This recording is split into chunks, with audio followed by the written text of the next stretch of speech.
Hello and welcome to another episode of Teppou Republic. On the last episode we sallied out at Tamba to engage the Yonago force that was besieging us there. The Yonago had a melee-oriented army, but it didn't do very well, charging against the Sioux battle line, which cut down the vast majority of their troops before they could even get close. The enemy was wiped out as they routed. From the battle we had a new general promoted, Tsuchiya Kunimitsu, who now leads the forces for future engagements. I decided to get him to team up with Takahisa, who is currently beginning an attack on Tango province, so Kunimitsu is going to support him in that endeavour. Back over on the east, Yoshiyuji managed to capture Sunpu's last stronghold, Suruga, meaning the Sunpu clan has completely been defeated now, an old enemy finally put into the ground. Meanwhile, in the nearby province of Kai, General Tananao, having just defeated the Sunpu himself, starts moving east towards Musashi, the capital of the shogunate clans. The Oda Wadda, our current new enemy in this zone, starts to attack Suruga, our new gain, so we're going to have to deal with them soon. Then up in the northeast, Takamichi took his army to attack the capital of the Nagoka, Echigo. They only had a small army in the castle which was wiped out using artillery, and then an attack gunning them down at close range. The enemy's low morale and low strength units didn't stand a chance. Now let's continue.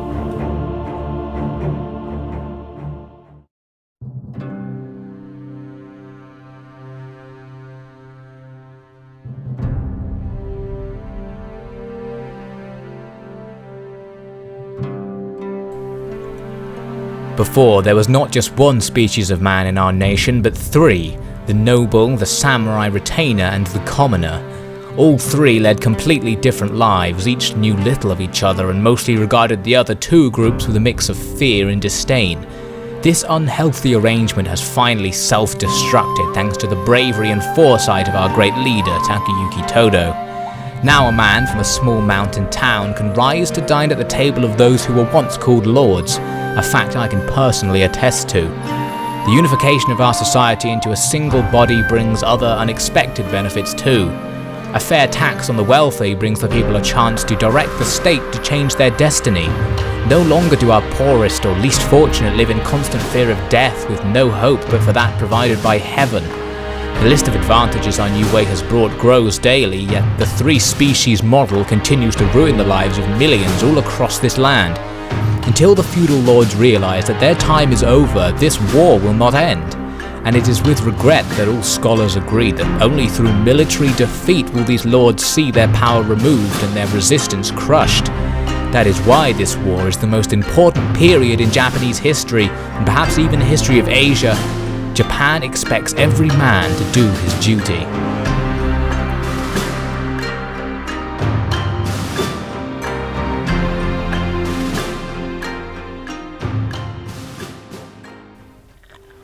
Welcome back. These are the battle results from Takamichi's assault against the Nagoka stronghold at Echigo. You can see we lost a couple of hundred men, the enemy losing pretty much everything, and of course our casualties would have been much worse if we hadn't completely leveled the castle before actually making our assault. It does mean I'm now going to have to spend some money putting the castle back and getting it back up to full strength. This will also mean the public order is very low as a result of the destroyed castle, but still, good to have our men still alive at least.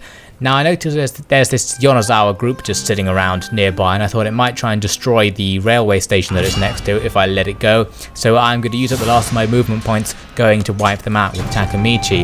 This of course means the castle itself won't be happy, it's now going to have extreme public order problems, but I do have Takamichi's reinforcement group, you can see just to the west of the castle, who actually needs to go inside the castle anyway so they can regenerate troops, so they'll help restore public order, but it's not quite going to be enough. Hopefully next turn I can put Takamichi back inside. You can see it's still at -10 even with all of those extra regiments inside, and we'll gradually convert them to the Republican ways, and Takamichi will be able to get back inside and garrison the castle to make it slightly more happy.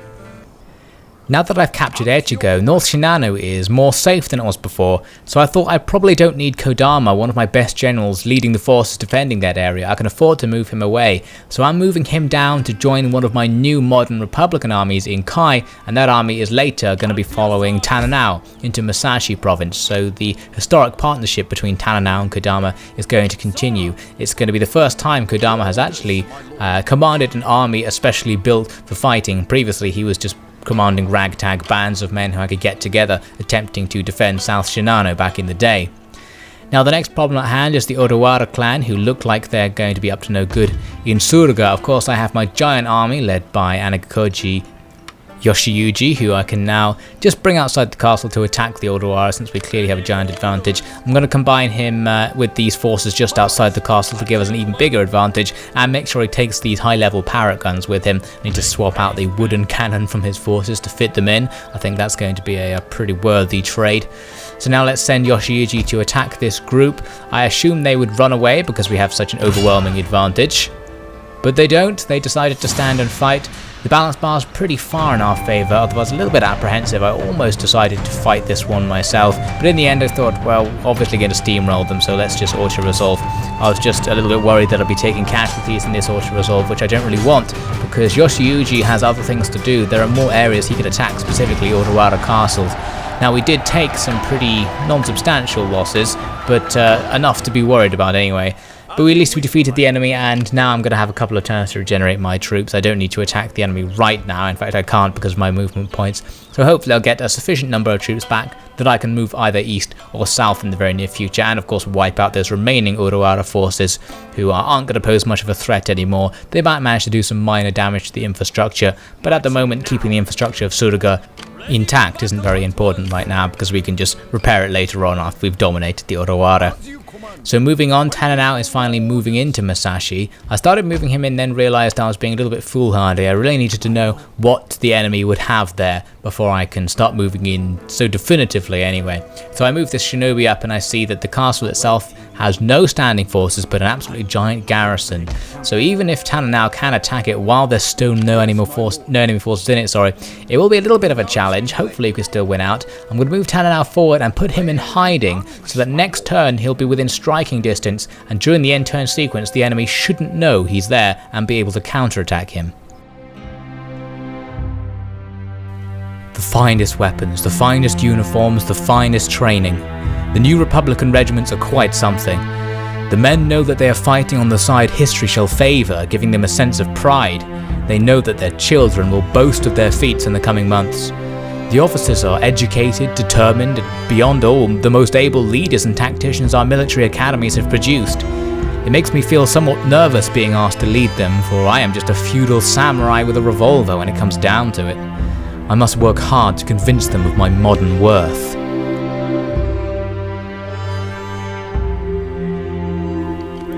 Back over to the battlefront in the west now, where I'm attacking Hiroshima forces with Takayuki's army. Of course they're running away just like they have done previously, and it's pretty much expended all my movement points, meaning I can't do anything about the Matsue forces currently sneaking around Harima towards Setsu. Inconvenient, but they're not strong enough to pose a major threat, so I'm going to let them get away with it for now. Now I decided to just randomly attack this Okayama boat just to get rid of it, which was nearby the province. We easily defeat them with Captain Compton's navy. Now you'll notice now that if I try and raid the trade in the area, the value is extremely high. The value of raiding this trade, I mean, it's high enough to easily pay for this navy and more. So that's why, if you were wondering, I don't really use my navy to attack enemy navies at the moment. I'm pretty much just raiding trade routes to try and get extra money. It's making a substantial difference to my income at this stage. Now the next problem to address is that Satsuma Imperial Vanguard force, which looks like it's going to bypass the castle at Setsu, exactly what I didn't want it to do, possibly going right for the capital. So this is my opportunity to force it to engage in battle, since it has no movement points, by bringing the forces out of Setsu and attacking it. I have these matchlock militants and some spear levy as well who are going to join the battle. I'm also going to move in this foreign veteran to slightly improve some of the accuracy of the troops through his retainers. And now we're going to go into battle against this army. I was a little bit apprehensive actually, because this army is going to be pretty powerful. It's led by some high-level generals and it has some upgraded high-level troops. And this army doesn't have a general and is completely inexperienced. All of these troops are vanilla, they've never seen battle. The enemy has a tiny advantage on the balance bar, not enough to be truly worried about. They've also brought some ordnance rifles, a high-level artillery unit, which so far we haven't seen the likes of, so we'll see whether that does any damage to our lines in the battle. So there's pretty much no choice but to try and beat them, because if I don't, the capital may be lost. So even if I do take heavy casualties, I have to defeat this elite army with what I have. The enemy has the advantage in morale because of their high level general and me not having one, so they can afford to lose a lot of men just to push me off the field. It won't take too many losses for my men to break. So that's the main weakness of this army. I'm going to hope it doesn't come in to be too much of a weakness. So I've started my deployment on this small ridge. I need to widen my lines, which I'm going to do presently. My artillery have started firing, but the enemy have deployed behind a hill, meaning as the enemy approach, the majority of my artillery is either not going to have line of sight or is going to be very inaccurate. It's going to bounce off the crest of the hill or hit the crest of the hill as they attempt to fire. You can see how I've widened my lines here. I've actually widened it mostly going towards the left-hand side of my perspective on the battlefield, which is actually a little bit of a problem because the enemy are focusing many of their elite forces on their left, which means my weakened right will be attacked by many enemy forces. And I kind of noticed this was happening and decided to gamble on the power of these Republican stormtroopers to hold them. These guys have a very short range but are very powerful. They essentially use shotguns. So I decided the enemy would come over the crest right in front of them, and I'd let the stormtroopers try and gun them down with shotguns to heavily reduce their numbers. And then since they're also very good in melee, they'd be able to just hold off the enemy on that right flank whilst the centre and the left won, and I can outflank the enemy on the left as well. It's now a little bit later, the enemy are getting closer. At this stage I was actually firing shrapnel at the enemy, but for some reason it doesn't happen in the replay. There's a number of artillery related differences in the replay, because the enemy artillery were also firing at me by this point with their own shrapnel, which isn't happening in the replay either. So I don't know which side's benefiting more from that not happening. I guess the enemy, because I have more artillery, but both sides were taking more fire. There was one little burst of shrapnel there just as the enemy arrived, a little bit too late. The main battle is already starting. My main line is gunning down the enemy units. They do have lots of melee units who of course are going to charge right in and be quite readily defeated by these high level Republican infantry who are very accurate and have good reload skill. My stormtroopers weren't really being put to the use I had envisioned, so I had to move them into the battlefield on a right echelon to fire at the enemy as they advanced. Right at the back, I'm harassing the enemy with these United States cavalry, missile cavalry, and an enemy general decided to charge them and attempt to take them out. We gunned down a few of them, they gunned down a few of us, and then they fight in melee, and eventually my guys will win out in that melee. Meanwhile, the enemy have sent 4 regiments of cavalry onto their extreme left to come around the back of my army. I have this one squad of spear levy. I was really hoping these spear levy could hold some of them off, but actually they routed because the enemy had also sent their elite sharpshooters around to the extreme left who just gunned them down, and then they routed without even losing that many troops because we don't have a general. Their morale is very low. The Marshal militants, who also came in as reinforcements, are wiped out, and then a unit of enemy cavalry comes over the hill and attacks my stormtroopers from behind, who previously were doing a pretty good job. Now they're getting completely wiped out. My own cavalry are engaging with the enemy's cavalry there, but of course we're also really close to some of the enemy's firing lines, so we're going to take a lot of casualties from gunfire. In the centre you can see I've routed off a few of the enemy's samurai units, and I'm now sending my melee units to go up and try and engage with those enemy cavalry while I try and pull the stormtroopers out. The enemy's gunmen at close range though are doing extreme damage to my cav, as I said. Another unit of enemy cav comes around the back of my formation. I pull back my sharpshooters to try and avoid them getting hit, and luckily manage to engage the enemy with some spears, locking down those cavalry, which will lead to their destruction soon enough. Here you can see some of those enemy line infantry shooting my guys at super close range. I decided to pull my cavalry out because they've already lost 5/6 of their men at this point, but miraculously the commanding officer, who is the officer of the whole army, hasn't died yet, so I need to pull him out to prevent taking the morale hit from him being killed. Now the enemy's Yariki here are having an okay time fighting with my spearmen. My spearmen will win eventually. The centre has been pretty much won. You can see from the balance bar that we're definitely winning this fight because all of these forces here aren't really doing anything. We've defeated all of the enemy's line infantry. It's now just a series of snipers, cavalry, and a few line infantry units sitting on the left flank of the enemy's force that are left, making up the rest of the enemy's army. Here is the enemy's artillery. You can see in this replay their artillery charged my main line. I think that may have been a replay corruption. I'm pretty sure that didn't happen in the battle and they were wiped out as a result. Now suddenly we get a mortar blast amongst these enemy forces because for the entire battle, and this did actually happen in the battle, my mortars were somewhat glitchy. They said they were firing at will for the whole battle but didn't fire a single shot until I actually manually gave them a target towards the end, which is a real shame because I really could have used that mortar fire earlier on. They probably would have got hundreds of kills by this point if they had been continuously firing, since the enemy are so close. So I'm trying to sort out this mess on this hill. I'm getting all of my surviving forces out. I've lost some units. Some of my melee units were shattered by the enemy's close range gunfire. The enemy are also falling back too though, because their army losses are large and they can see that they are going to lose if they continue to fight. Only these elite sharpshooters hold on, and they too run away once I get an echelon from my center to start firing at them. Some of their lesser infantry taking heavy fire from my mortars, which they're not going to enjoy.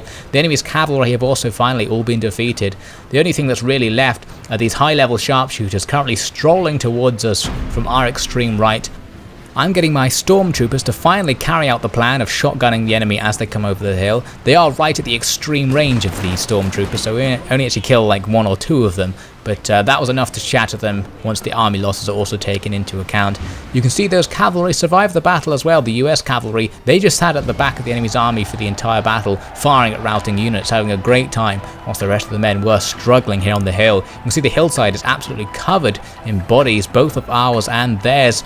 But even though both sides did take heavy losses here, overall we have defeated what is probably the most powerful enemy army we've seen so far, and it's provided a very nice trial by fire for this new Republican model army with elite Republican infantry finally being put to good use. There was something about the way they trained us, something that made us feel invincible. They put these guns in our hands, told us that they were the best in the world, and that we would never struggle to kill our enemies as long as these treasures were ours. It was enough to make us forget that in the heat of close quarters battle, no matter how big your gun is, any vagabond with a sharp piece of metal has enough strength to gut you through even the smartest uniform. The day before yesterday, my unit was the pride of our army. Now most lie dead at the hands of a wooden spear. We were fools. Here are the battle results. Actually pretty nasty casualties on our side, over 1,000 men lost, the enemy losing just under 2,000. You can see some of my regiments have been very heavily depleted, just a few men left, but no regiments lost altogether, which is excellent news.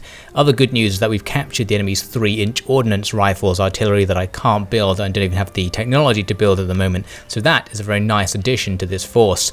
Now, the Satsuma, of course, have been almost entirely wiped out, leaving just a few men behind, so of course they've suffered worse than us. It's still good news overall, but it was a shame to lose so much of this army. It's going to be quite a while before it gets back into fighting shape.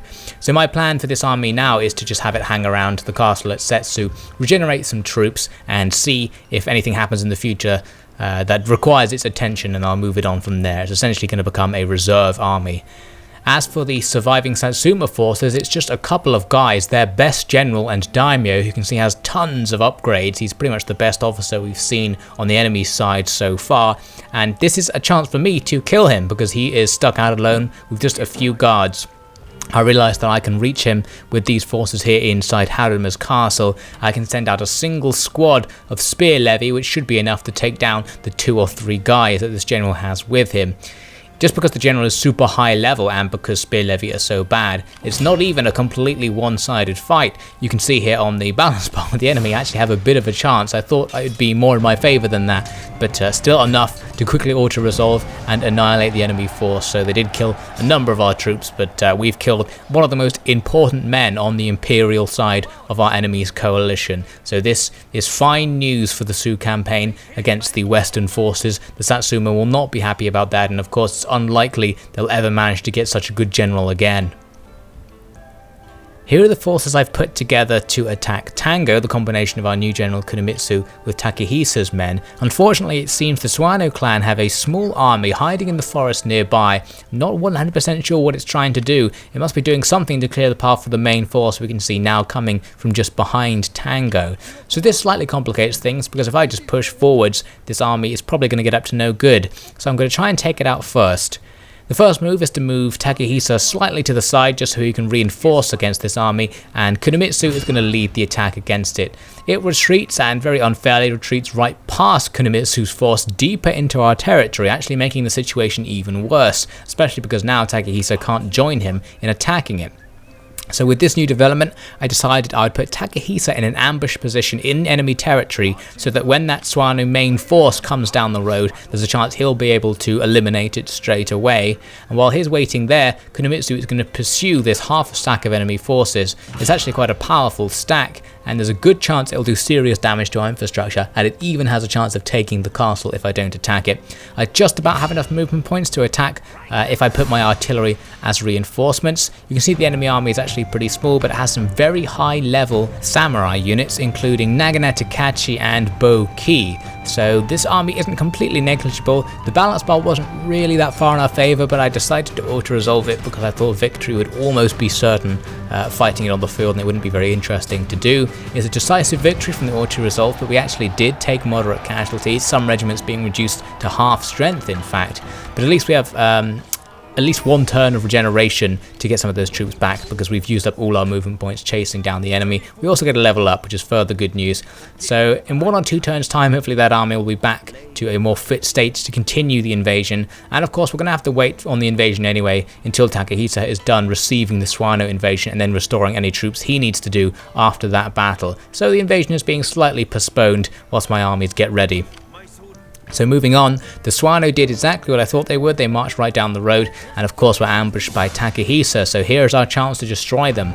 Looking at their army, it's not particularly powerful. Most of their line infantry component is reservists and matchlock kachi, some of the worst units to deploy in a line infantry battle. It has a pretty good melee component. It actually has the melee advantage over Takehisa's force overall, but Takahisa has artillery and he has a couple of elite melee units such as these Buddhist zealots who will probably be able to take on the enemy samurai quite easily. So let's head down onto the field and see what we can do about these Swano invaders.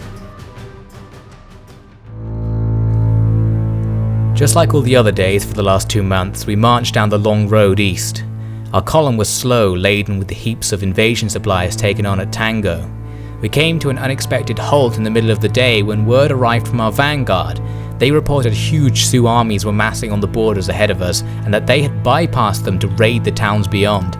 The news filled our commander with cheer, assuming he was about to get a chance to beat this massive Sioux army by destroying their line of supply. Later the same day, the hiss of inbound shrapnel signaled the end of that delusion.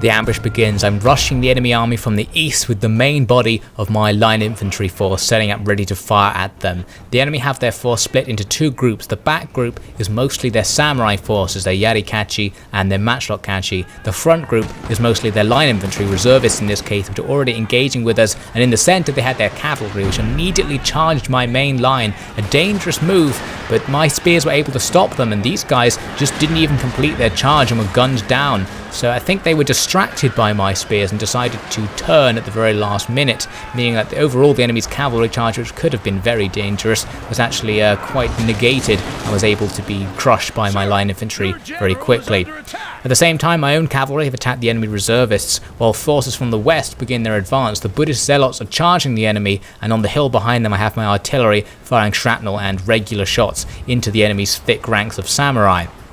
Now here, back on the east side, some of the enemy samurai started charging my line. You can see I started folding my left around to far out the enemy center, and I didn't notice the enemy samurai charging right into them. I noticed just after they actually impacted and started trying to pull these guys back. The problem was I didn't really have any local melee forces of my own to engage with these guys, so to some extent my line infantry just had to fight with them, which of course is not a very good situation. The yarikachi will do very well against those line infantry. Luckily by this point the enemy's cavalry have defeated themselves fighting so close to my firing line, and so the spears fighting them have come to attack the enemy samurai in the back. And once they're locked down, my line infantry can move out of those engagements to keep themselves alive, and then of course simply fire in at point blank range to take out those armoured samurai with relative ease. All those matchlock kachi have grouped together for some reason and are now firing at my incoming zealots. Some of them have been pinned down fighting with these enemy spears who aren't going to last very long, but my other group has gone around those spears and is about to outflank the enemy's matchlock kachi, which won't go very well for them. They are actually okay in melee, but the zealots will still destroy them. they have actually started directing some of their attention from the reservists too on those zealots, so they did a good job of taking pressure off the main line.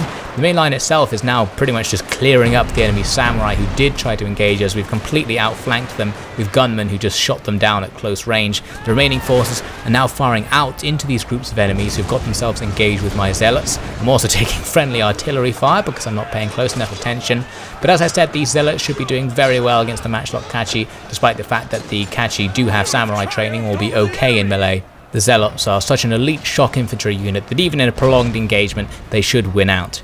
On the north part of the battlefield, you can see I've chased off many of the enemy's reservists with my melee units, but some of the enemy's samurai have decided to chase my guys down, and of course if my guys do get engaged by the samurai, it won't go too well, so I'm just going to keep running, trying to keep these samurai on the move and generally allowing them to take fire from my artillery, which quite quickly routs them and saves the rest of my spear levy over there.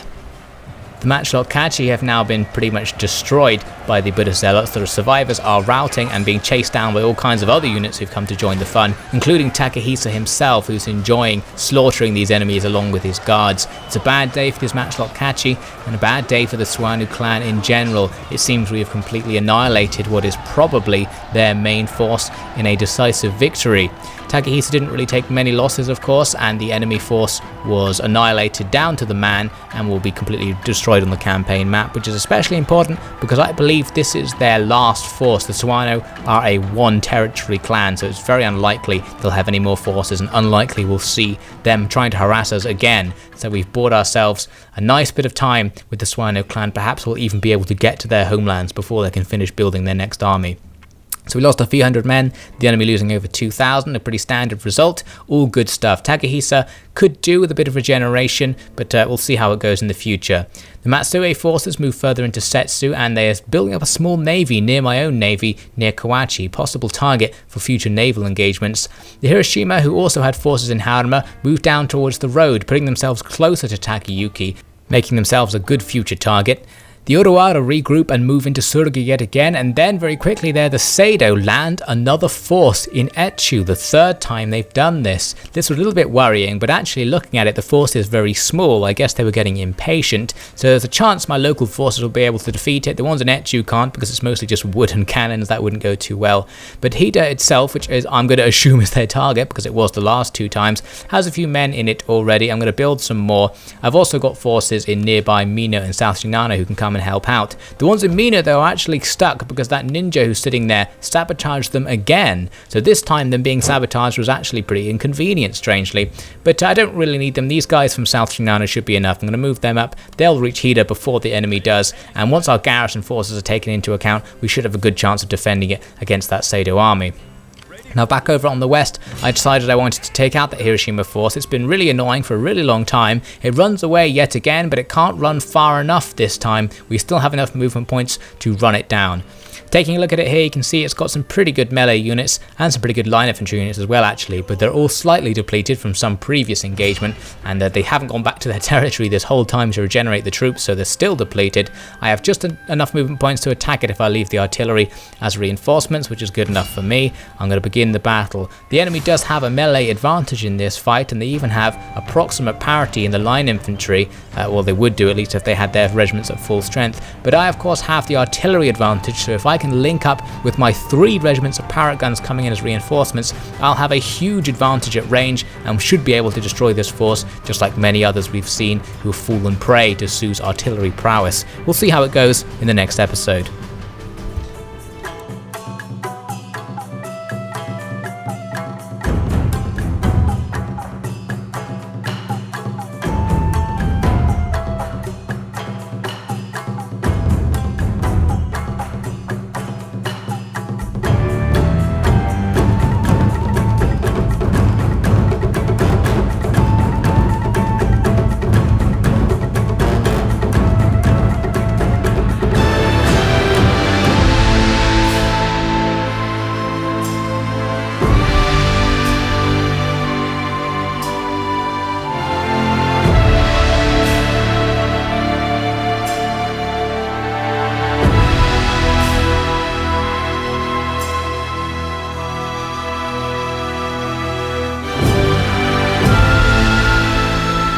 So that's all for this episode. We'll see the fight with the Hiroshima and then focus on our eastern offensives in the next episode of Teppou Republic.